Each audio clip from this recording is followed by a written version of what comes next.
What's going on, everyone? Welcome back to That Car Vlog channel. If you don't already know, I'm Andy, and today we'll be reviewing another big box because that's what I do for some reason.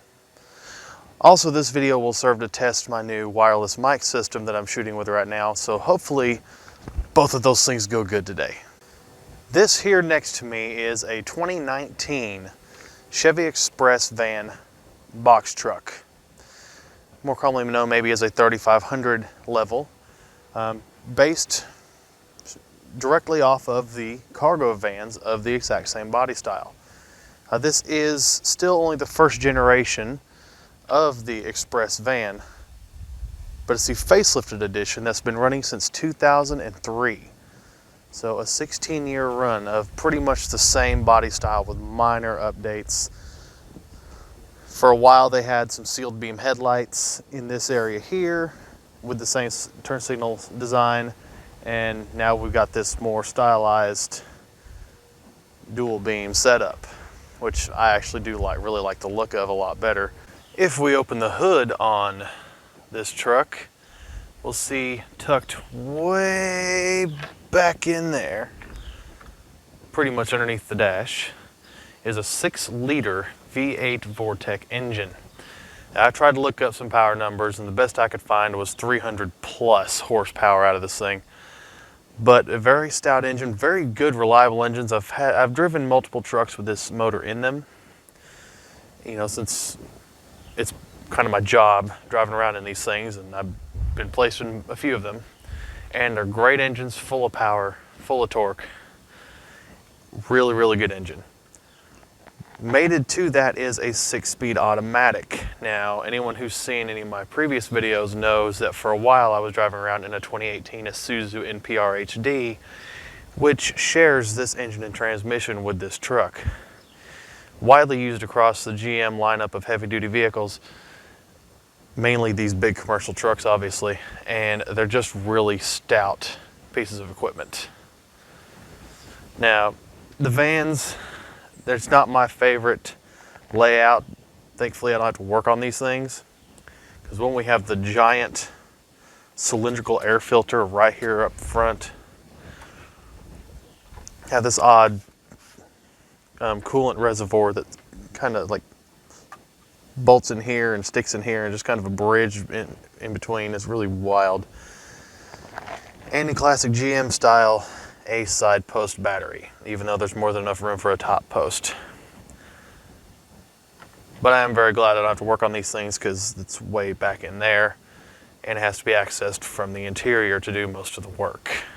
And with that, let's step inside and look at the interior and what I was talking about outside. Now, here we have our center console area. We've got a few cup holders, a little bit of storage tray, that kind of thing. Here's our glove box, big center glove box. This console area runs right to this point. You can kind of see the dividing line there. From there on, this entire mass here is an engine cover. This kind of sounds like a bass drum too. There's an engine under there. You got a clip back here. You got one in the same place on the other side. Once you pull all that out of the way, this console has to come off first. Once you pull all that out of the way, you have access to the engine. And that's pretty much how anything more major than your basic oil change, filter change, battery stuff, that kind of thing. Anything more than just the absolute basic maintenance stuff has to be done with this engine cover off. It can be an absolute pain. I have actually had these off in trucks in the past for a different company, and especially in this cramped work area here, I mean, it's not a full van, it stops right here. It can be a bit of a pain to work on. I'm just really glad that I'm not the one who has to work on these. Moving to the driver's seat position, we'll start first with the key for this truck. And although I know it's not unique to these trucks, I still think it's kind of a wild key.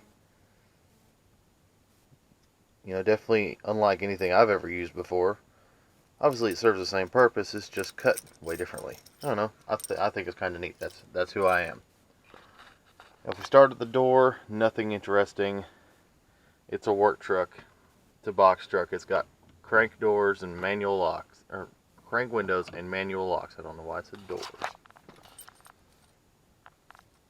Coming across the dash, here to the left of the steering wheel, we've got our automatic headlight controls. Really nice. I've pretty much never touched this switch. As well as our dome light control and dimmer, which can be pushed in if you want it out of the way, or pushed out for ease of turning, and I just keep that out because I use it a lot. The steering wheel itself is actually pretty nice for a vehicle like this. It's probably one of the nicer steering wheels I've seen in a work truck.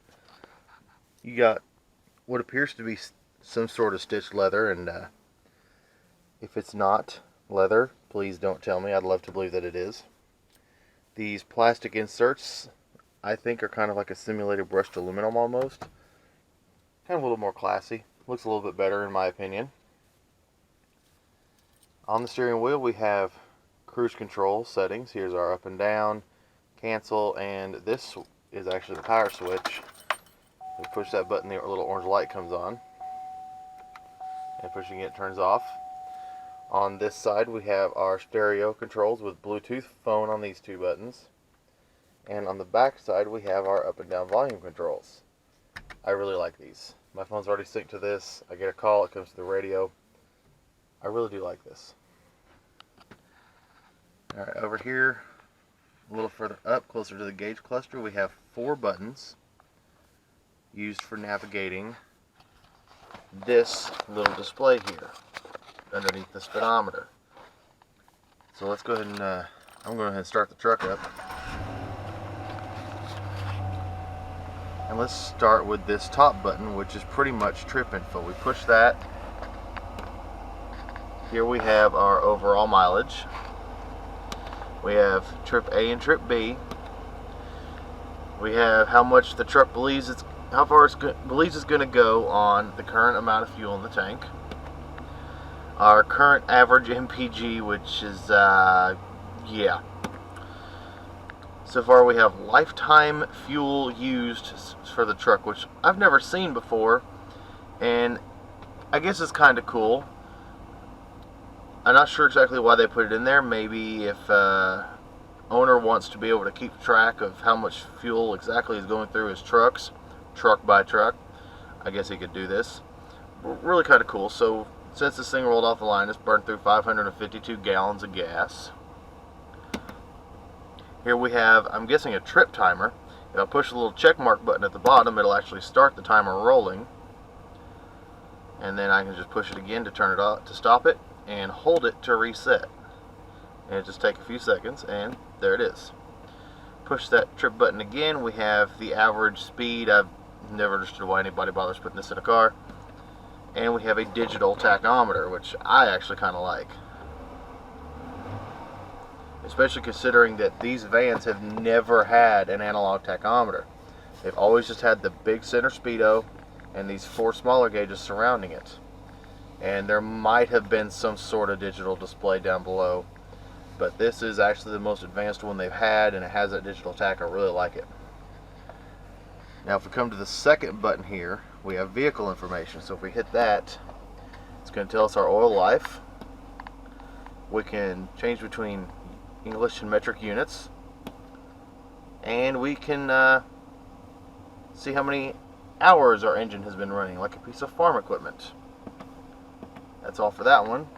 This third button is just some settings. So we push that, we can change language settings. We can change exit lighting, which means how long after you shut the truck off, gotten out and shut the doors, the exterior lights wait to turn off. And then we have the chime volume, and it's actually a pretty substantial difference between the high and low on the chime. I've played with this and you can tell a difference. If of course you want to go back to factory settings, you have that, and right back to this, push check mark to exit. Bottom button check mark, that's all that's for, is for selecting things, confirming things. It's also for resetting the trip odometer. So if I click over to, let's say, trip B, and push and hold the check mark, it'll reset it. If we come over to the right side of the steering wheel, we have more things that these trucks have actually had for a while. We have a tow haul mode, which anybody who knows heavy duty trucks knows what that is for towing or hauling heavy stuff. You push this button and this little light comes up in the gauge cluster to tell you it's activated. And a really good update to this is actually off by default. The last one of these that I drove on a regular basis was a 2011, and for some reason it was on by default. You had to turn it off every time you started the truck. So I'm really glad they reversed that and made that better. Up here we have our climate controls. We just have our basic fan speed, temp, and directions. Now here's our radio, and for what this is in, I think it's a pretty nice unit. So a big power button with a big center volume knob. I like the way it displays the presets in this. Instead of just having to remember what 1 through 6 is, you've got tabs on the screen. So if I want to listen to 1 through 5, I can see which one to push. If I want to go to a different set of presets, I can do that. Kind of cool. Up here we have the tuner knob, or if we push the music note in the center, that'll allow me to adjust the different audio settings: bass, treble, balance, all that stuff. If I push back, it'll take me back to there. It does have auxiliary input, really nice. Once again, it is Bluetooth, but it's for phone only. It's kind of a bummer to me. I figured it's 2019, I want to be able to play my audio from my phone through here, but nope, I can't do Bluetooth music. I have to use an aux cable. Down below we have a traction control off button, and if I push this button, you can see up here in the gauge cluster, it displays that it's off, and now back on. Not sure exactly why we'd be turning off traction control and something like this, but whatever. Here we have passenger airbag, turn off and on, good thing to have, I guess. Here's our SOS and OnStar functionality. We do have dual 12-volt outlets. This one is in constant use in this truck. And here, something I've already put to use once for an iPhone, 120-volt house-style outlets. It does work, and it is awesome. Now these vans actually do come with a factory backup camera, and this one still has the mirror installed, even though it's completely useless in a box truck, but it still has the rearview mirror installed. And if I throw it down in reverse, you'll get the blue camera screen up here, which would have an image if it was actually connected to a camera. However, that's no longer in use. The company I work for has installed an aftermarket camera right here on the left corner of the dash, so when I throw it in reverse now, it takes a second and it comes up. And while this camera is useful for showing me if anyone's behind me, it is a slight backing up aid. The graphics are not great, and these little guidelines are just absolutely useless. They don't actually line up with anything. They don't actually help get this beast into a parking space. In fact, I can just turn those off if I want to right there and turn them back on. But it is a good thing to have, though, in something like this. You got to see for somebody behind you, because people will just walk behind a moving box truck. I see it all the time, and it's great because I don't have to run them over now. Anyway, that's that. When I put it back up in park, you can see how generic and Chinese this thing appears to be, just with what it displays before it goes off. And that's what is taking up this 12-volt outlet permanently. I don't mind it. I plug my phone in over there. The coolest feature in this entire cab is manual mode. So if we take our automatic shifter on the column, we drop her into drive, well, we're in drive. We put it on M, and now we can shift between our own gears. Yeah, buddy. Ultimate shifting. No, not really. Obviously, it's a heavy-duty truck. This is meant to select the exact perfect gear you need for pulling something, for towing a hill, for highway use, whatever you need it for. You can select your low gears. There is a position for one, but if you want to stick it in two, you can. And that's what these up and down buttons are for. This is not for sports car shifting. This would be, honestly, this would be really unfun shifting a sports car with something like this anyway, you know, up and down through gears. It's just not as engaging. But that's not what this is. This is for pulling, because this is what these things do, is carry stuff. Alright, and the last thing I'm going to talk about with the cab is the things that have to be slammed to close them. Now yes, this is a 2019 model, but it's been pretty much the same for the last 13 years. Now I don't know about the full open van versions that don't have a back wall here, but I know on these box trucks you can't just shut these doors. I got lucky there. You know, even if you throw it, you can't do it. You have to give this thing a nice steady shove to be able to close the door effectively. I've heard maybe it's because, you know, there's less space in here, it's a little more airtight. You know, it's a little more air resistance. I don't know about all that, but I know I've always had to slam these doors. The other thing is this glove box, this big center glove box. You can't just push it. You can't even push it kind of hard. You have to close this hard, and I don't understand why it was designed like that. That's just going to break things faster.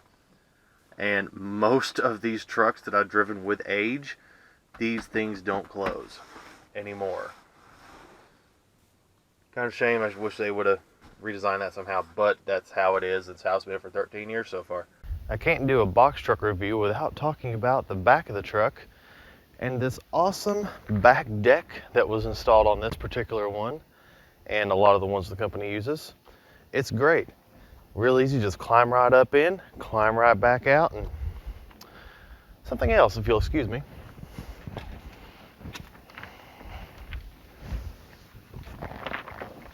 There we go.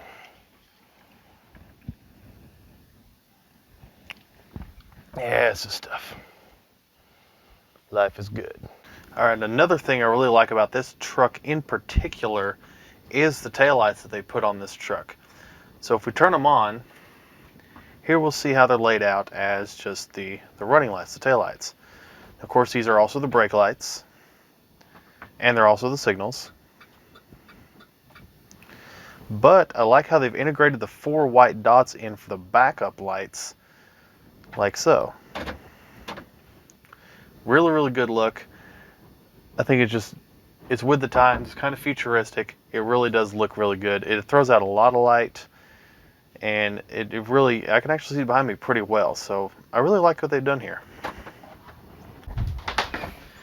And finally, in the back of the truck, in my big walk-in cooler. Obviously not much to talk about back here. This particular truck though is, I believe, well put together.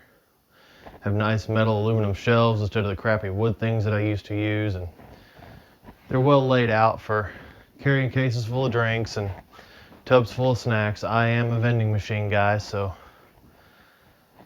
that's what this gets used for. Not really a nice place to be because it is a box truck, but it's very useful. It works very well. Alright, let's do this driving portion now real quick.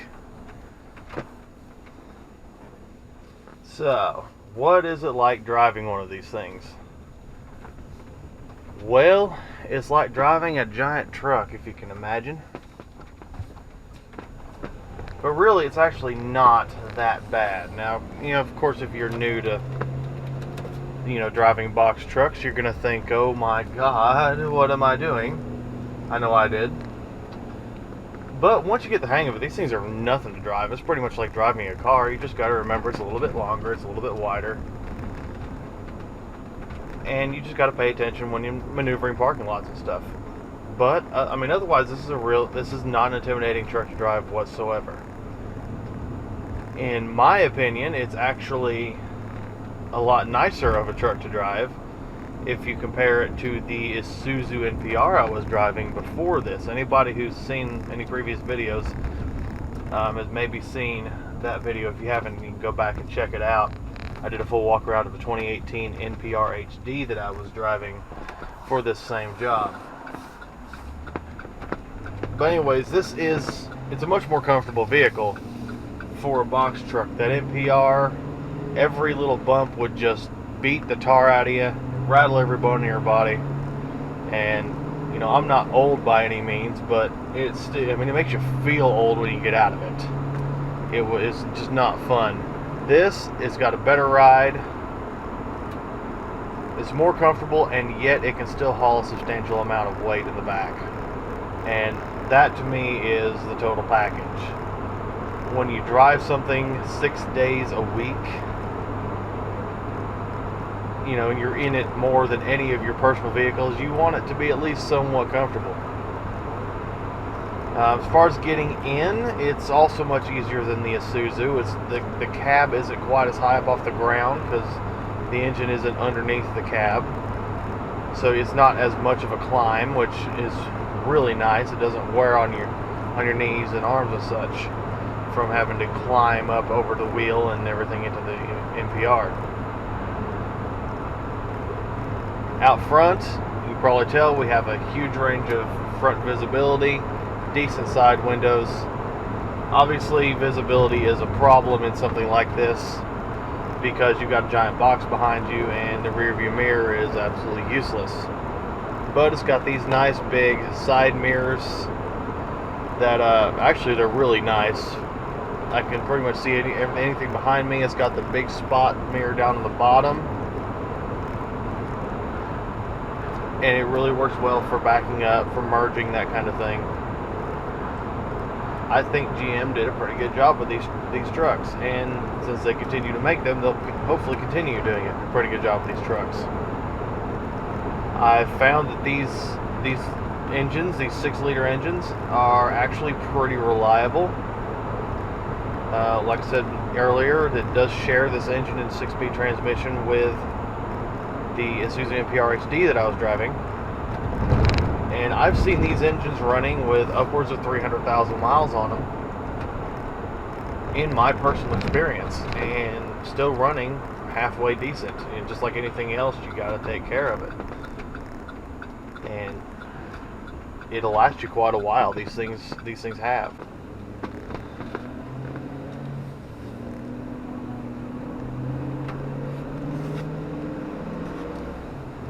I've noticed also this engine and transmission combination has a pretty good amount of power to it. Pulling power, obviously not surprising. But what is surprising is it has a decent amount of passing power. Obviously, it's not a sports car. It's not even my old pickup truck as far as speed is concerned. But it will. If you need to make a pass on the highway, it is more than capable of dropping a gear and doing so. It's got a really good amount of power for what it is. So not only can you pull things, you can get these things going pretty quick. I've accidentally done that a time or two. The one thing I will say that could be considered a slight drawback to this particular truck is the addition of that back deck on the back. Now, I love having that. It's like I said, it's awesome, and not just for lounging in a chair drinking a soda. But it adds some length to the rear end, and so you've got a pretty substantial amount of length behind the rear wheels. And with that, you just got to kind of pay attention and know where the rear end of this truck is swinging when you make a turn in a parking lot or something like that, so you don't smack a car next to you turning. That would be really, really bad. So with that, I hope you didn't absolutely completely hate this video about this truck. And if you didn't, you know what to do. Drop down and leave me a comment. Give this thing a thumbs up. Subscribe to the channel. Ring that notification bell so you'll know when my next mediocre performance goes up. Make sure to follow me on Instagram and Facebook at That Car Vlog Channel. And if you are anyone who happens to have a vehicle you'd be willing to let me review and drive on the channel, whether it's a new model, a rare model, cool, weird is good, custom build, what have you, you'd be willing to let me review and drive on this channel, live at least relatively close to the Knoxville, Tennessee area, hit me up on Facebook or Instagram and let me know what you've got. I will link a Google Doc in the description below. It's a list that I've put together of cars that I would definitely be interested in reviewing. But of course, all offers are welcome and appreciated. Anyway, once again, I hope you liked what you saw. You guys have a good day.